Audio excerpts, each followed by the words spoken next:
Welcome to the Salmon Runs YouTube. Enjoy the video. In this video, I will explain how to fix Roblox not starting. First, perform a quick system restart, waiting approximately 3 to 5 minutes before trying again. Ensure your internet connection is stable and strong, perhaps by checking other online applications. Also, verify that Roblox's servers are operational by visiting their official status page. Sometimes the issue isn't on your end.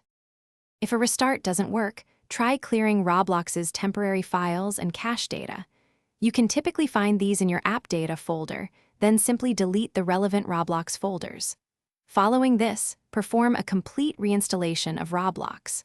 First, uninstall the game, then download the latest version from the official website, which often resolves corrupted file issues.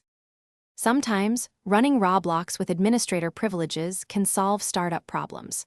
Right-click the Roblox player icon, then select Run as Administrator to grant it necessary system permissions. Additionally, check the program's compatibility settings.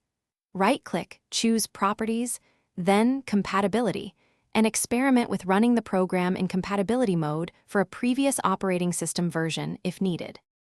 Your firewall or antivirus software might be preventing Roblox from launching.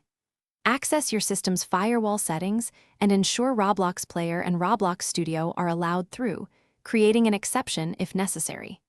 As a temporary test, you could disable your antivirus for about 20 seconds and try launching Roblox. Remember to re-enable it immediately afterward for your computer's security. Thanks for watching. Consider subscribing if we helped you.